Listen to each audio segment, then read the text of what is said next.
Hey, I'm Krista Wax with KFAI Radio, and I am over the moon excited. I am chatting here with Chasen Hampton from the party at Mickey Mouse Club and everything fun in between. How are you? I'm doing great. I'm doing as good as I guess we all can be at this in this stage of life, right?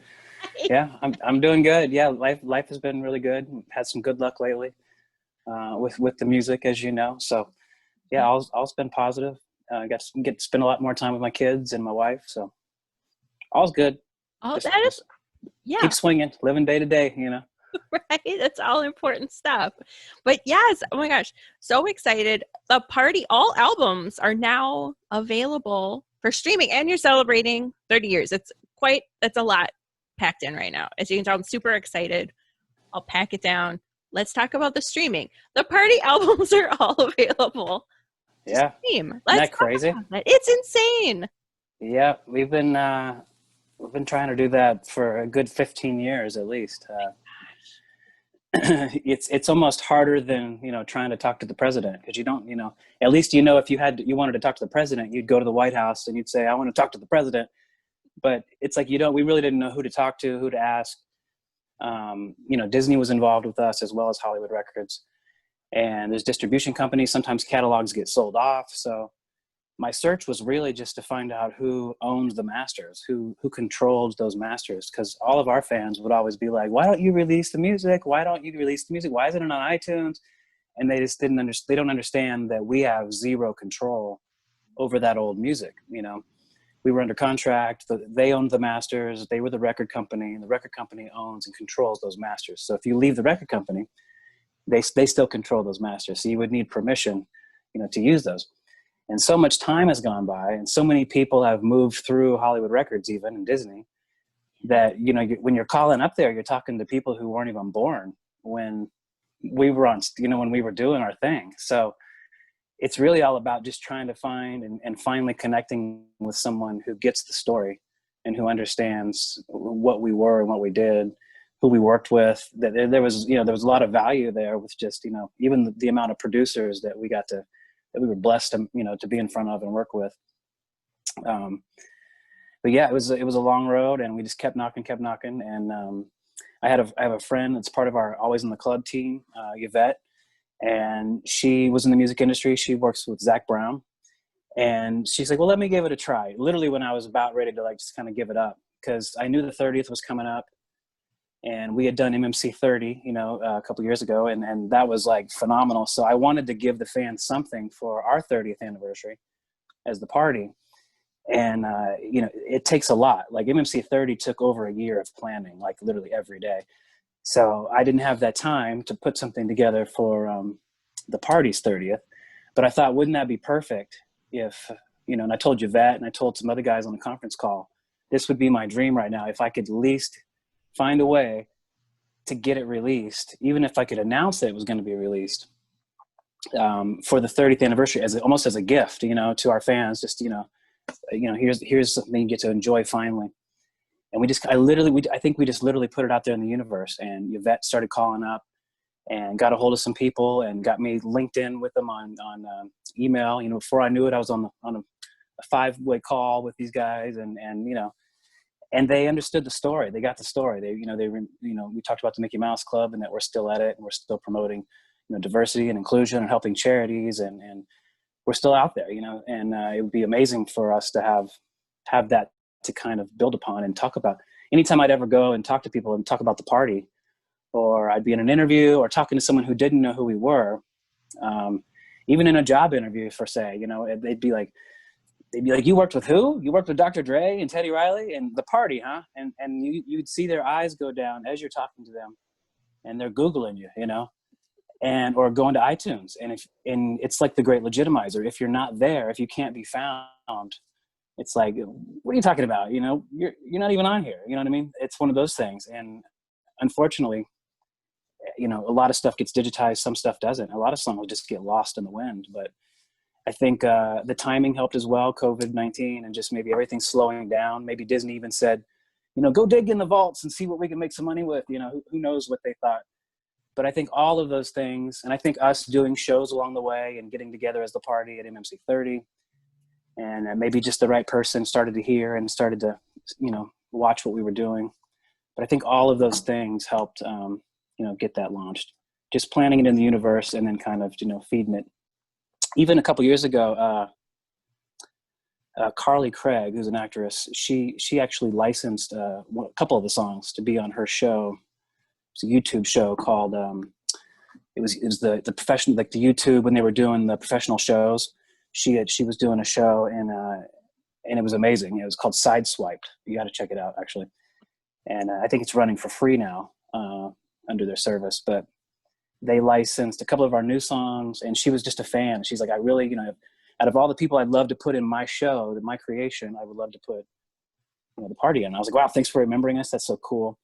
And she was a fan of Tiffany's as well and licensed I Found Love. So at that point, we had to call Hollywood Records and say, hey, we want to license this song. And they had to go look for it and go, okay, I Found Love. Huh? Wow.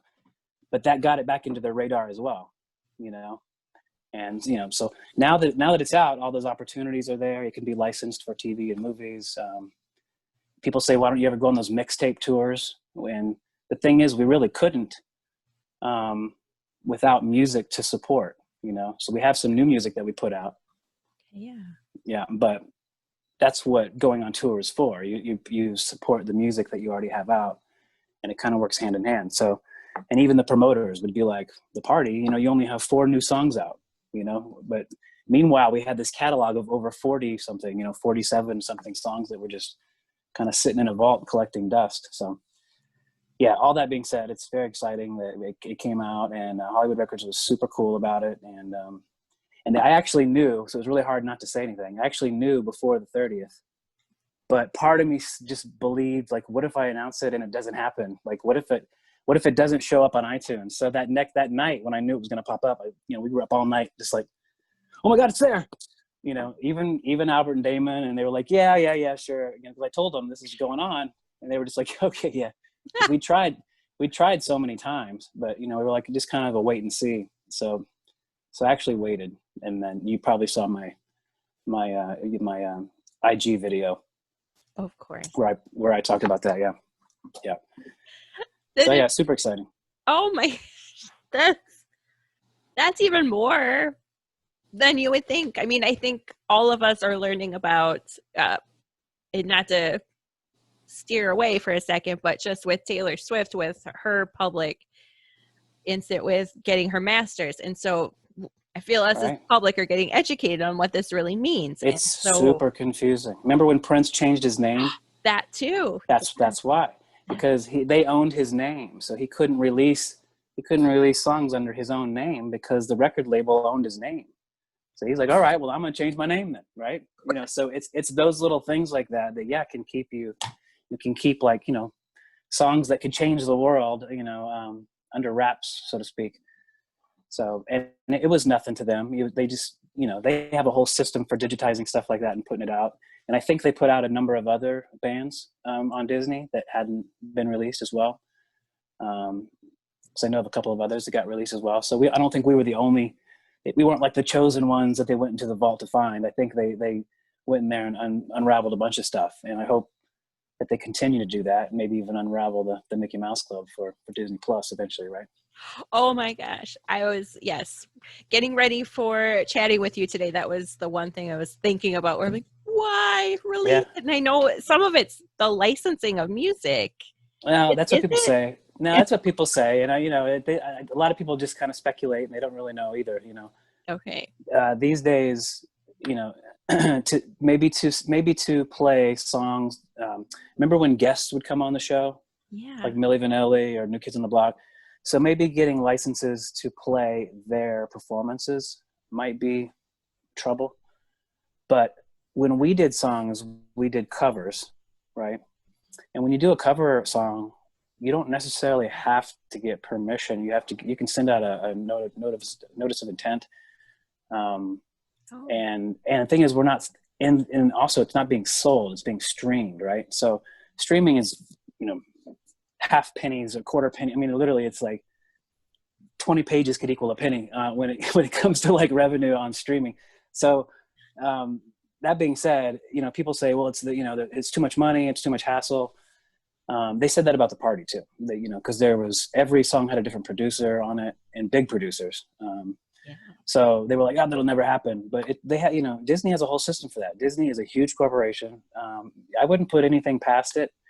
I think, Dale and I and Lisa and the people at Always in the Club, but that's kind of our goal is to, baby steps, and to keep showing Disney and everybody that there's value in the Mickey Mouse Club and us being ambassadors to Disney in that sense. And we recognize our power when we're together, because all of us have gone out and ventured out and done solo things and acoustic shows here and different things. But it sure is different when all of a sudden I'm hanging out with Damon and I go live, or I'm with Dee Dee and we start singing something.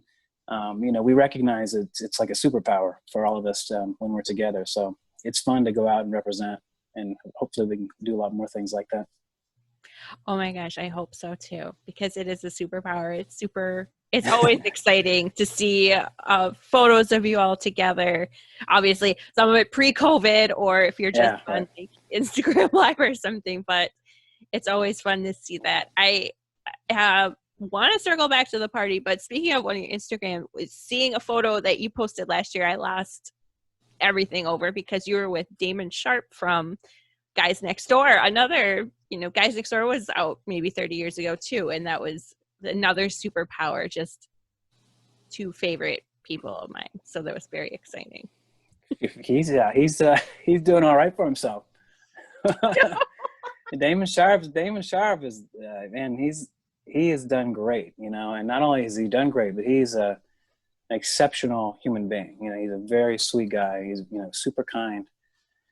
I can come to him for advice. I can say, hey, can you mentor me on this? And he's like, I'm here for you, bro. Anything you need, he's there. And I love that about him. We've been friends since we were sharing Teen Magazine covers together, and Patrick and some of the other guys as well, Ed, and, those guys are great. And, I don't even know if their stuff's on iTunes. It should be, just for fun. It'd be fun to do stuff with them. But yeah, as you know, his I don't know. Do you know his history? What he became? What he went on to do? He produced for some artist named J-Lo. Right. Yeah. He only wrote many others. Yeah. He only like co-wrote like the biggest song she ever released. Love Don't Cost a Thing, right? Yeah. So, yeah. And went on to do many other bands, but yeah, he's done really well, and I'm really happy that he broke through for sure. I was excited, yeah, because when you posted that photo, I lost it, and then of course I went on a deep dive of like, what is Damon up to?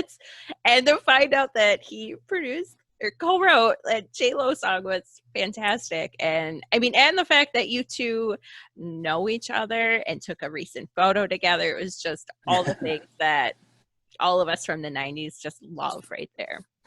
Along with Hollywood was kind of small back then. We all the groups knew each other. We all would see each other at rehearsal. We'd be at rehearsal studios, and Wild Orchid would be next door, and so we'd go over and hang out with Stacy and Fergie, for those of you who need to know. But yeah, that it's just fun, because it's fun to see people keep swinging, and we know the talent that's there. There's so many of those guys that are so action packed with talent that haven't even broke through, that haven't got their shine. That's another thing that Dale and I really really try to do with Always in the Club is to continue to help kind of put shine on people who haven't got that moment, because there's so they went through 100,000 kids or whatever to get 35. So yeah, each one of those guys can hold their own. Lindsay Alley and even David Cater and Braden, and literally all these guys have such a great made such a great thing as a group. Everybody had their own little thing that made the whole so much better. Oh, for sure. That's incredible. Do you remember auditioning for Mickey Mouse Club back then? Like how that went, the process? Oh yeah. I didn't, I actually didn't audition for the show. I auditioned for a movie called Why Because We Like You. And it was a movie that was coming out in Hollywood about, and Disney, it was Disney Studios was doing it, but they were doing a nationwide talent search for that movie. So that's how that started. And and I auditioned for that. And then there was a huge writer's strike that happened in '89. So that killed everything in Hollywood, all movies, like even like David Letterman was in reruns. It was a big deal. And at the same time, they were building the theme park in Florida. And, you know, they weren't affected by the writer's strike in Hollywood. They were going to build a theme park. And the theme park happened to be, you know, MGM Studios, which was, you know, like Universal Studios. So it was movie sets. And they wanted a set that was there full time, because they would rent, shows would come in and out, right? But for the tour, because the tour would always see stuff, they wanted a live-in set that was always there. So they were like, well, we'll have the Mickey Mouse Club. So we were kind of there more, not more, but we were there as a tourist attraction for the park. But the Disney Channel, we were also being put on the Disney Channel as well. And then the Disney Channel then was a subscription-based channel. So at that point, the subscription blew up because of Mickey Mouse Club. So they knew they had a hit with the show. So they really leaned in. But yeah, the set was, you know, more immense and incredible than anything you'd ever really usually get in Hollywood on a TV show. You know, usually shows in Hollywood, you can like literally push the set over. It's, you know, this was like a mansion of sets. It was a playground. It was, you know, it was gaudy. It was at one point it took up two sound stages. You know, but it was 360. You could run around. It was, you know, there was slides and catwalks, and you know, it was a wild place to grow up for sure. But I do remember auditioning, and you know, and I'm from Oklahoma City, so I got called. My dad got called as an anonymous call to go to Dallas for this audition, and it was a cattle call. There was going to be over 1,000 people, you know, in line, and we checked in the hotel about 1 a.m. And this is the thing about this audition. I was checking in about 1 a.m. I had my jams on and my boombox, my cassette tapes, and the casting directors walked in at that time. There was nobody in the lobby. But the casting directors actually walked in the door on the other side of the lobby from coming home from dinner, you know, or having some drinks. They were kind of like, hey. And one of them said, I bet that kid's here for the Mickey Mouse Club audition. And Matt Casella, who's actually the main guy, yelled across. He was young then. He was like a totally young kid. And he yelled across the lobby, hey, are you here for the Mickey Mouse Club audition? And I said, yeah, I am. And he's like, where are the casting directors? You want to audition right now? And I was like, let's go. And I literally started walking towards them, and they were like, no, we're just kidding. We'll see you tomorrow. But the thing about that is that when I did see them the next day, when I finally made it in the room, they remembered me. And because we already kind of had that moment, all of a sudden it was like, not like we were old friends, but that moment where you have to ease through the awkwardness of meeting somebody. It had already happened. You know, now we had something we could kind of joke about. My guard was down. I was definitely more myself probably. And he just let me do my whole thing, let me do all my tapes, you know, sing, dance, tap dance, what do you got? And then he said, come sit with me around the table and let's call in the next people.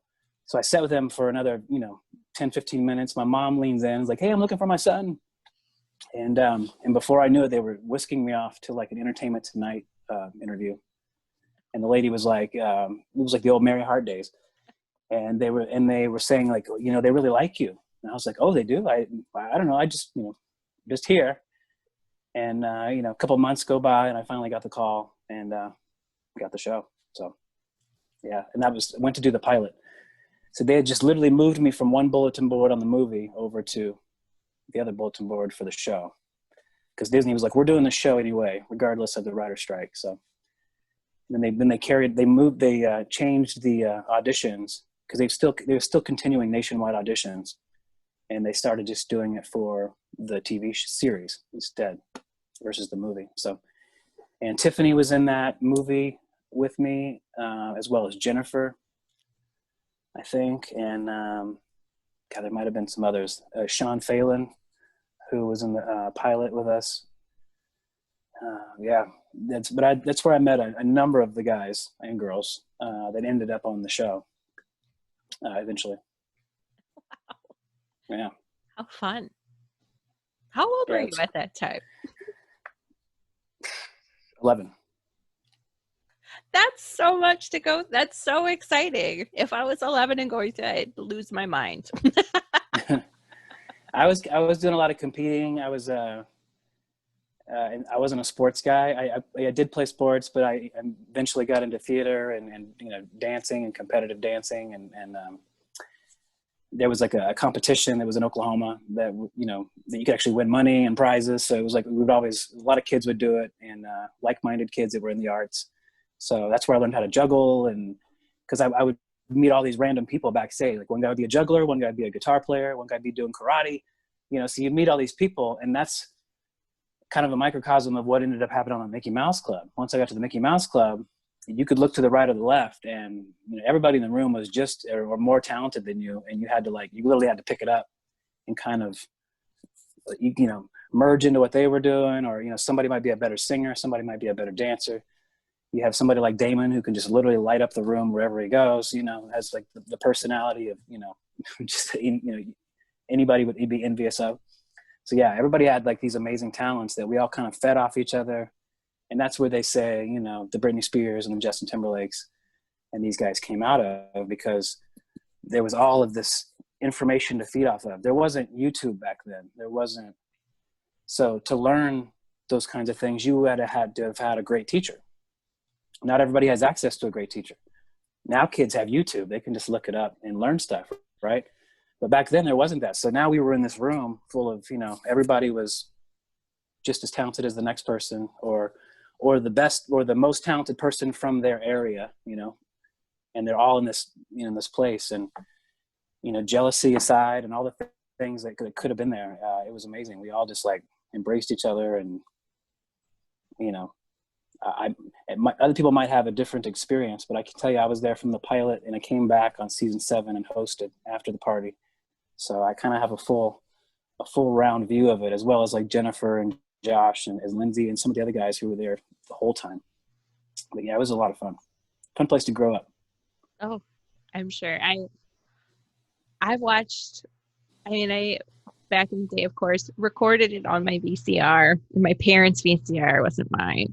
And it would just play it back constantly. I mean, I loved it. It was so fun. I did, you know, Kids Incorporated was my gateway, and Right, a friend introduced me to actually the party first.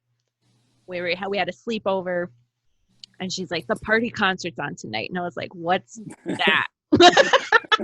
What party? We're like 9. What are you talking about? And I was like, I don't know if I'm allowed to watch this. And she's like, no, it's on the Disney Channel.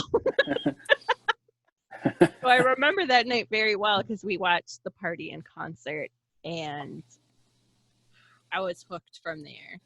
That's awesome. Found you all on the Mickey Mouse Club, because they're like, what is this? And they don't have YouTube or Google at this time. And yes, so we had a subscription. There were many times I used my allowance to pay for the Disney Channel, because I had to see the Mickey Mouse Club and the party. What's the party doing? And all that fun stuff. So many fun memories, just re-listening to the party's music. And I know all the words still. I have been rocking out every Friday that one of the albums is released, and just, awesome. In heaven. Yeah, Eve, I got to tell you, there's songs that I hadn't heard in over 20 years at least, or maybe more. There's songs that I hated. There's songs that I hated that we would never do on tour. Because a lot of times we were so young at first, the record company's like, here's what's going on. You're working with this guy, you're working with this guy. And as you progress through the albums, we start writing the songs. That's kind of fun to hear. But yeah, what a trip. I hear some of the songs that I hated, like Rodeo, for instance. I hated that song. Yeah. Yeah, but I can tell you that I hear it now and I'm like, oh my God. Like that, there's a horn section on there towards the end that's like probably worth like $10,000. Now that I'm a musician and I have to pay people, and I get, you know, I do things like that, and I bring in a cello here, or, you know, I need a flute for this. Julian Raymond produced that, who was a Grammy award-winning producer. But just, we were kids, you know, we were always trying to be cool, or we were trying to be something not Disney, so to speak. But you know, I hear that now and I'm like, man, this track is crazy. And I hear the background vocals and remember, that's Cheap Trick, you know? And like, I tell like my brother-in-law, and he's like, what? You got Cheap Trick singing your background vocals? And the thing is, those guys were just friends with Julie, and they were friends with their producer, you know, so it would be like that. You know, we were in Steve Vai's house from Whitesnake recording the song, you know, and I'm like, can I do a rap on it? Because it was like, I wanted to do more R&B and rap song. I wanted to do that kind of, but I was, at this point, I was stuck doing the kind of rock and roll song, right? And it wasn't even rock and roll, it was kind of pop rock, right? Yeah. But I hear it now and I'm like, man, the musicianship is just sick. And on all the songs, I Found Love, you know, Sugar is Sweet, That's Why, even just, I'm hearing the grooves way different than I ever did. You know, I can really pick apart the instruments now, and I'm like, wow, there's a lot going on. They really went full tilt when they were doing the party. And for most people that don't know, they had obviously working with Dr. Dre and Teddy Riley, but crazy. There was Elliot Wolf, who worked with Paula Abdul. There was Stephen Bray, who did like the Who's That Girl movie with the Madonna. You know, he did a lot of the Madonna stuff. Gardner Cole, who did the Madonna stuff, like the Papa Don't Preach, and the writers and stuff were just sick on our albums. You know, I'm trying to even think of Andre Cymone, who was Prince's best friend growing up, who was Prince's bass player. They wrote Frontin' together with Albert and Damon. Stop it. Okay, so I was doing a wiki search, you know, and I know that's not always reliable, but I was looking through, you know, the producers and everything, and it had said Andre Cymone, and I'm like, I wanted to fact check that because he's local. Yeah. We call and him local. It goes on and on and on too. And yeah, I mean, and Andre Cymone was just, and the greatest part about having that is we at that time, like the Drew Barrymore days, we would go into clubs, and when we were younger, it was like the place you could go to kind of like, you know, release, and we would dance, and nobody would really be drinking or doing anything crazy. We would go and dance in these clubs. But we remember vividly, we would go to this club called Bar One, and our publicist was actually the DJ. So we would get in, and Prince a number of times came in and requested the song, I Want to Hear Frontin'. And literally went at one time I'll never forget, went to the middle of the dance floor and danced by himself to Frontin', and didn't know we were even there. Like, you know what I mean? Like, you know, and then Albert's mom came later to kind of hang out. And I remember she actually couldn't help herself. She had to walk over to him and shake his hand, you know, but just kind of having those kind of crazy connections because of Andre Cymone. And you know, it goes on and on and on. I mean, that was like the Suge Knight days with Dre, and we were seeing all sorts of crazy stuff in that atmosphere. They were playing us, you know, Ain't Nothing But a G Thing, Babe. Like before that even came out, they were playing it to us on cassette tape. Like, what do you think of this, guys? You know, and Snoop was there, a young guy, just, you know, basically just hanging out. Just like just the craziest things we got to kind of be a part of and inhale as kids, you know. It was pretty great. A lot of fun. That's so exciting. Frontin' is one of my favorite songs. So the fact that Prince was requesting it, Andre Cymone was part of this, and Dan. Let me give you some more. I'm gonna give you another tip on Frontin'.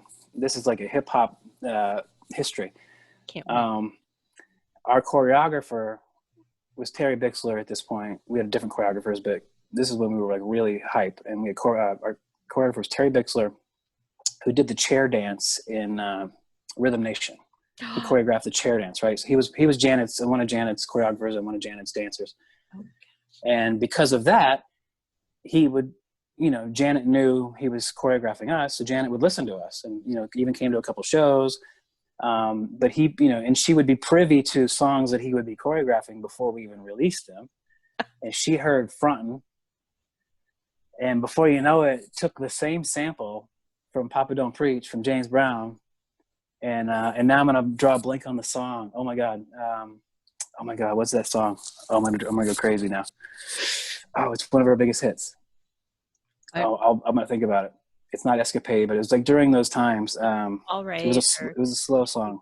Oh, it's gonna drive me crazy now. Now it's gonna drive me nuts. I love playing the Guess That Name song, but oh my God, what is it? Hold on, let's see if I can pop it up.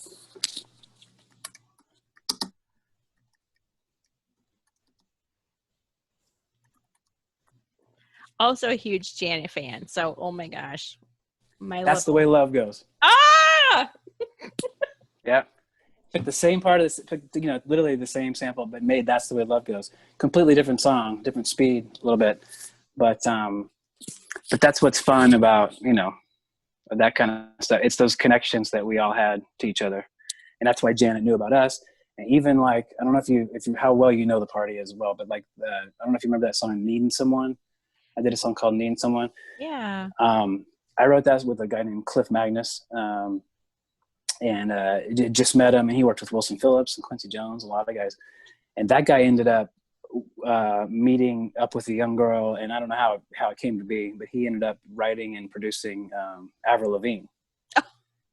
And huge hit. And then later on, I know that they were in a lawsuit for Hey, I Want to Be Your Girlfriend. Oh. Because people were saying it was copied from Hey, I Want to Be Your Boyfriend. Remember that song that I did? Yeah, and most people don't know that I did it. That was a cover. It was a cover of this song of a group called the Rubinos in the 70s. But they would play mine. There was things online where they were playing them, trying to like see how similar they were. And they were playing the Rubinos, they were playing the Party one. And I'm like, oh my God, this song's going viral for such weird reasons. Right. And I don't even know what ended up panning out. But again, the relationships were crazy. And the people that Hollywood Records had us working with, because the Mickey Mouse Club was in Orlando, the Party was based out of LA. So they really had us, they were really throwing us into some really talented people's houses. Even Debbie Gibson did a song. Glenn Ballard. We were just working with Diane Warren. We were up in Diane Warren's place for a while. It was wild. It was really wild. But as kids, to kind of inhale that, and like as we're still learning, the business and still learning about music. Couldn't have had a better education. I'm sure. How was it that you all became the Party? How did the five of you all get together then? I don't think we'll ever really know. I don't think we'll ever really know. I mean, they were starting Hollywood Records regardless. So again, it made sense. As a business model, they were probably going to have a rock band, a rap band, a pop band. You know what I mean? They were like, that's, if you're starting a label, what are you going to do? And you have a lot of money, hey, I'm going to go get me some guys. So they knew that, they could pick out of this pool of us. So they might've had their eye on us. I know that Damon, Albert, and I were talking about being a group, even when we were there and backstage. We had little hats, called Three in a Hole. We were like trying to come up with stupid names and and writing songs. It's funny because I just thought about us writing songs at DJ Nasty's house, which is DJ Nasty. So like one of our best friends was Allah Khaled, who we hung out with in Orlando, and his little brother is Khaled, like another one, Khaled. So like when I think about writing songs, I think about little Khaled there, like literally spinning records with us, Yeah, I mean it's crazy, but yeah. So anyway, we always kind of wanted to be a group, and we talked about it. We were always writing backstage, and that was cool. That was what's cool about the crew. They would always, if we wanted to learn how to run a camera, the camera guy would be like, "Come over here, I'll show you how to run a camera." So we were always literally learning and inhaling this stuff. But I think either they caught wind of that, or we were kind of the five older ones on the show, so it kind of made sense that we might graduate to something like that. So I'm sure it was timing. I'm sure, just preparation met opportunity, and there you go. But I think they had their eyes on a number of people. But there was one point where they pulled us. We were in California doing the ACE Awards, which doesn't exist anymore. It's the cable awards. Oh. And we were performing there, and they pulled us aside, and it was basically us, the Party, that were doing it. They got chosen to do that thing, and they said, this is the opportunity we're giving you. This is what's going to happen when we go back to Florida. This is what's going to be going on. You're going to finish out your season, but we're going to now start recording as a group. And then they did a contest for the name. So, and we didn't get to choose our own name. So that's how that was. Okay. So we were like, okay, well, if we're going to be the Party, we were like, the Party? So, okay. And we were like, if we're going to be the Party, then we're going to party. So like when we'd roll into a radio station in like Duluth or, Fargo or whatever at like 6 a.m, 7 a.m, drive time, and the DJ would be like, how are you guys doing? Here's my coffee. And we would be like, ah!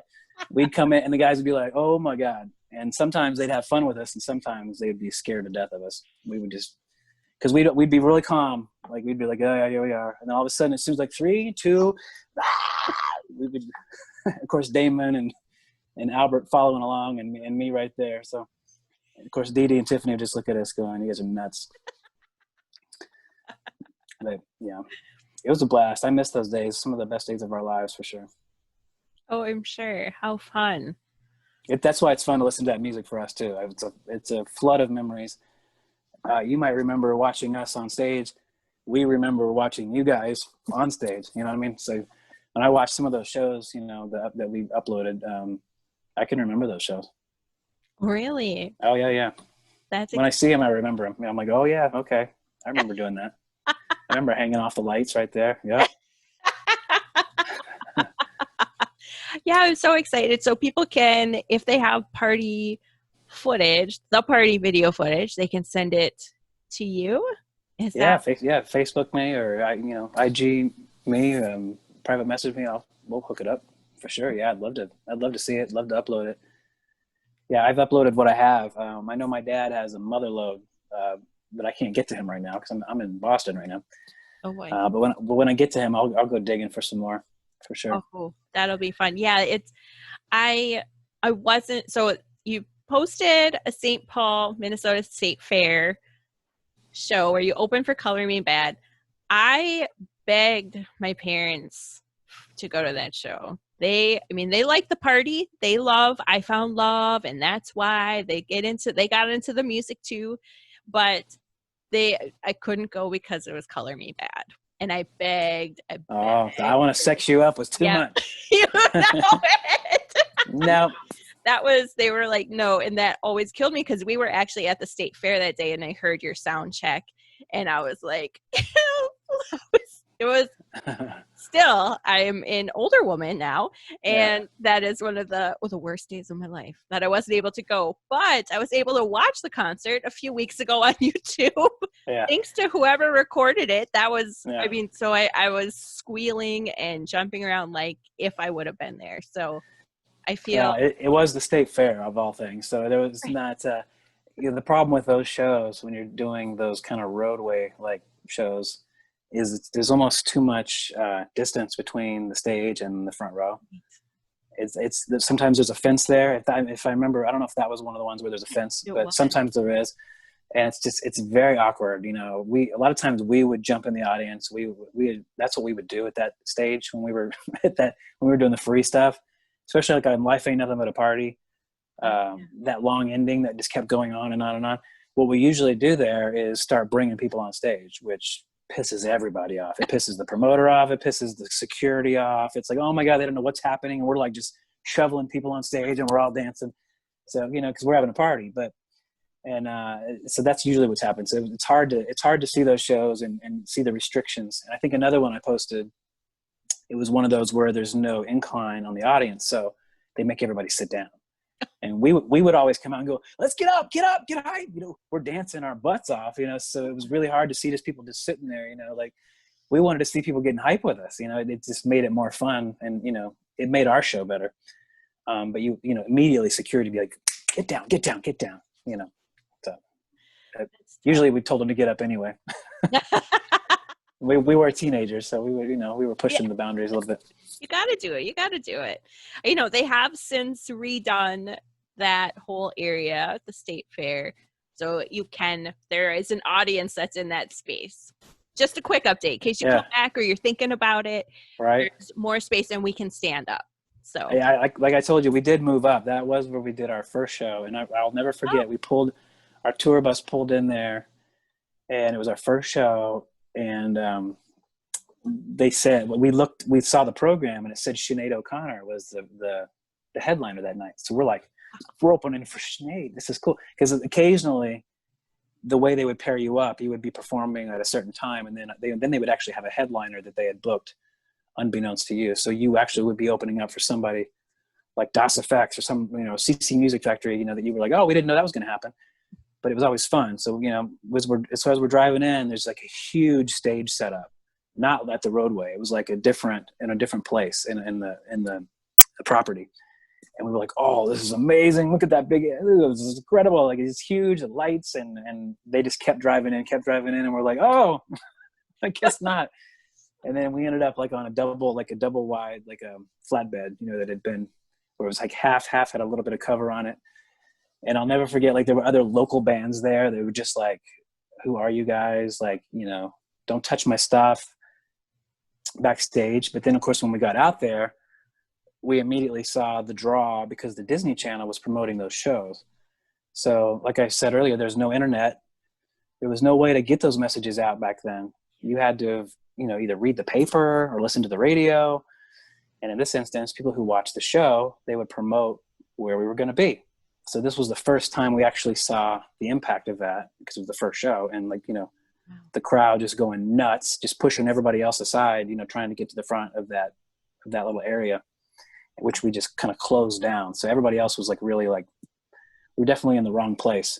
And we ended up doing a couple mall shows like that just got shut down instantly within seconds. Wow. Like, we went to Canada, the show got shut down in 45 seconds. They had to call in a riot squad to open up a place for us to get out, because people were getting smushed and hurt. Oh no. It was nuts. And we actually have footage of that that I got to get. I think I've posted some of the because we made the front page the next day of just people hanging off balconies, and it was wild.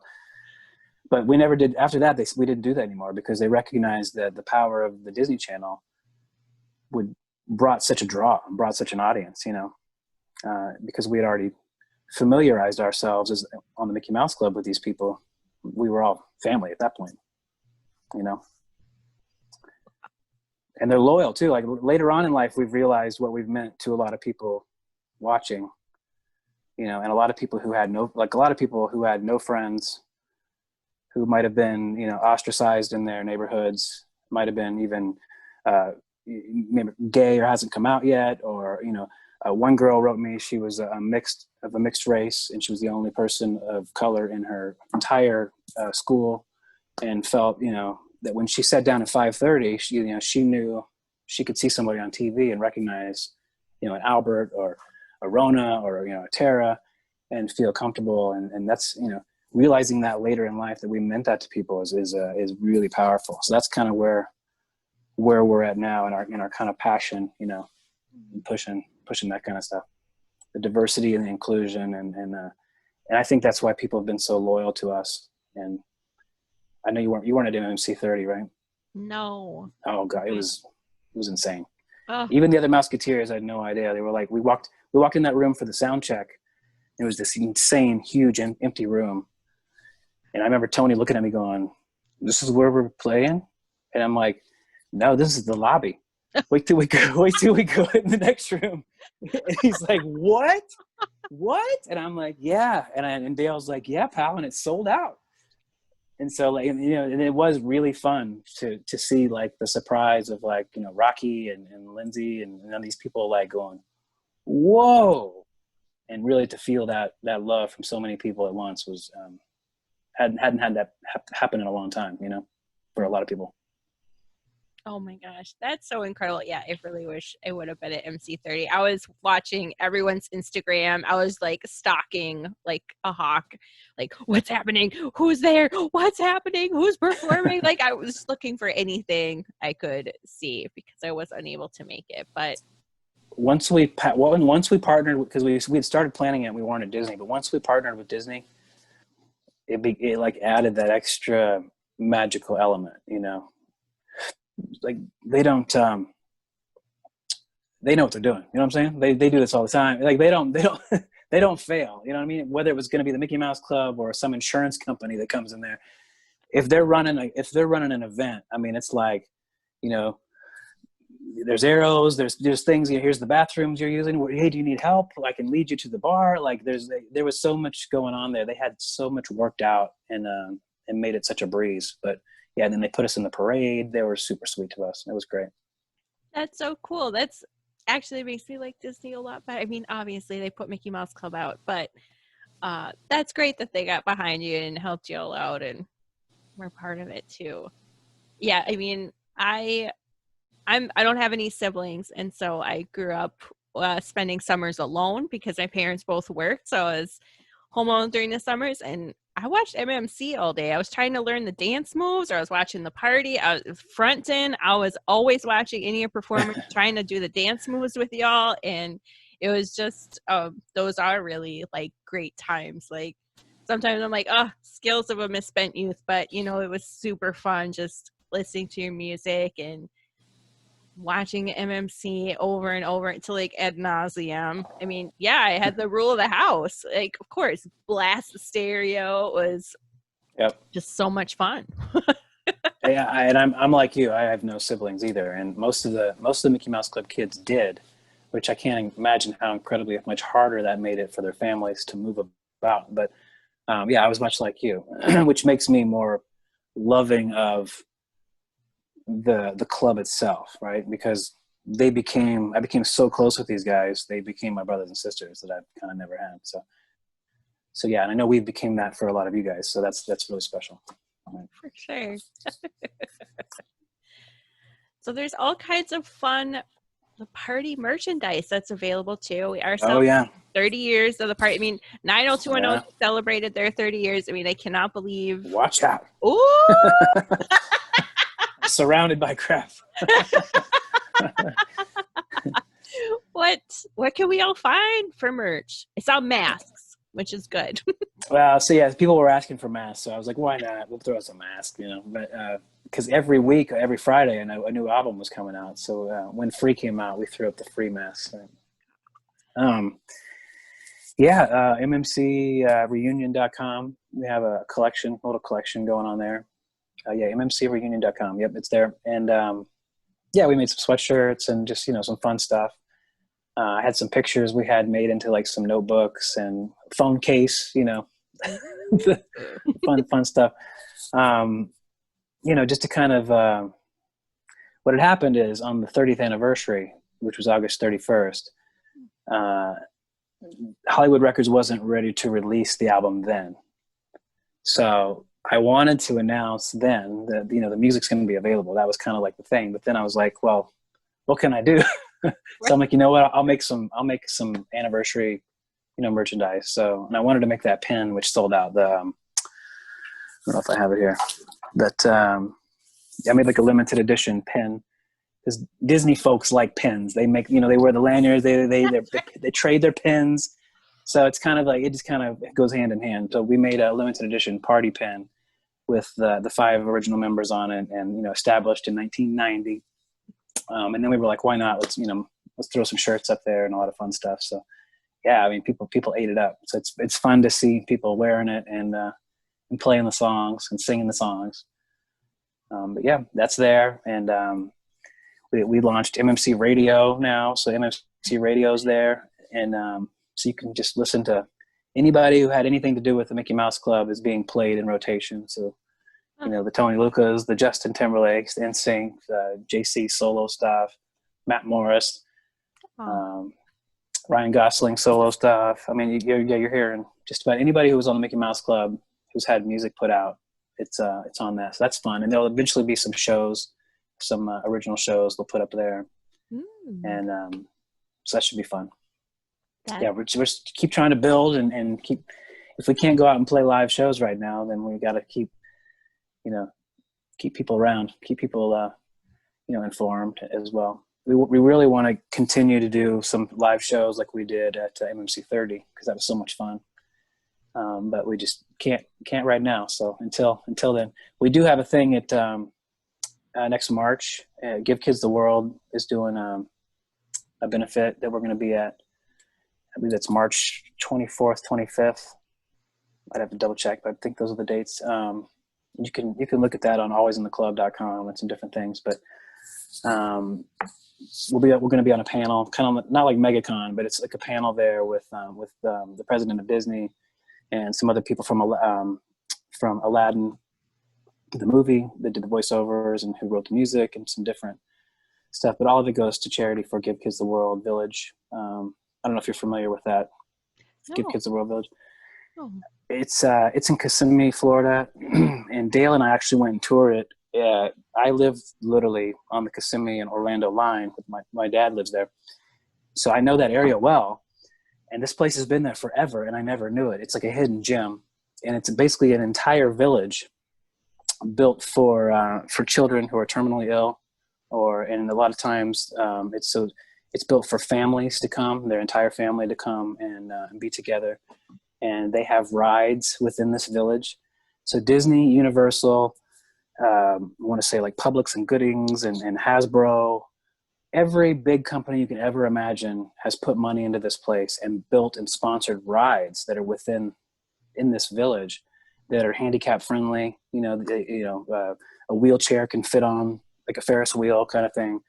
But it is incredible, and they make the kids feel so special. They have an ice cream shop that's open 24 hours a day because they're like, if you want ice cream, you can get it. There's literally someone there serving ice cream 24 hours a day. But everybody gets their own little hut and some of them are built like little castles, and everybody has their own little village, little home that they stay in. But a lot of Make-A-Wish stay there and et cetera. But Disney and them are, hand in hand. And so we helped benefit them at MMC 30. We helped benefit One Pulse Foundation, as well as Give Kids the World Village. So they invited us back. They loved what we did with them. And so it's going to be really cool. So hopefully COVID doesn't shut that down and we can continue to move forward on that, because that should be really fun, because we are going to have a band. We're going to be doing some performances. Party will be there. You know what I'm saying? So yeah, and we will film it. I'm sure we'll film it, and we'll try to live stream it if we can, because we know some people might be, it might be too soon for some people to get out. Yeah. Some people have health issues, etc. So, but we'll see. It's such a hard time. Yeah, it's so difficult. I know. I'm sure it's like you want to plan all this stuff, and I mean, we as fans, we want to eat it up. We want to go to things, and it's so really. At least we've got to do some of this stuff. We released "Don't Stop" when this first started, which was a new song that the party did. So that was kind of like just to let people get something, because we knew people were depressed. But at least, now over 40 songs have gotten released of the party. So we know a lot of people keep saying this is the best part of this whole stupid thing. So that's fun. And yeah, eventually maybe we can get out and, and support it a little bit, and we'll just have to see what opportunities come up. Yeah. Oh, I hope so. But it's been fun. Everything that you've been doing is you're uploading concerts on YouTube, and yeah, that meant a lot since I couldn't make that concert. Sorry, guys. You know what? That makes me want to. That really makes me want to go and dig and find other concerts, because we, out of concerts, that's a good one. But I know it's special because it's in your hometown and you didn't get to be there. But there's some that I remember, that were just insane. Some Vanilla Ice ones, and right. So I'd love to find some of them. Canada, we always had great shows in Canada. A lot of the big cities, Chicago. Yeah, it'd be fun to put up a good array of them, because like you said, other people probably weren't able to go, or I've heard people that won tickets and their mom wouldn't let them go pick them up. I've heard all sorts of things. Like your story is very common. I got to be honest with you. Just because, at that age, we weren't 16, 17. We were 14, 15, or even younger. Some of the fans were even younger. So, it's like, that's like that first time when a kid's asking their parent, hey, can I go to a concert? And, the dad's like going, hell no. No. Not that one. I mean, and they were great. Like, I think I got to see NSYNC every time they came to town. My first concert was a few years actually before you guys were there with the Jets. So that was my first concert at the State Fair, which was amazing. That's fun. So yeah, that was very fond memories of that too. But a lot of times the parents would come, like my wife's parents. I knew my wife's parents because her parents would always come and be there. So I knew a lot of the moms and dads. When I see some of the fans that are online, I remember some of their parents as well. It's pretty cool because they were just so cool, to be following a bus around, or they were just, if the kid wanted to do it, they were like, all right, they were fun. Yeah. I know my parents would have rocked out to it because they were big party fans. Like, I remember that's awesome. Like the mixtapes from my mom. She's like, could you put the party on there? I really want to hear. So huge fan. I'm sure my dad just was like, okay, this is what she's into. That's fine.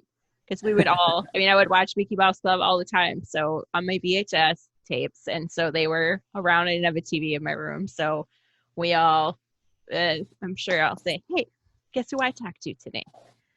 It'll be like, what? And I forgive them for not letting me go to concert, kind of. But I got to see MMC when they came on tour. When they had the album out, and so that was a mind-blowing experience too. And it was very close to where we live, so it was super fun, and I just couldn't believe I got to. And that was a huge crowd too, and it's just so many fond memories. And I'm so happy and excited for y'all after all that fighting to get your music available for streaming. And it's just like a highlight right now.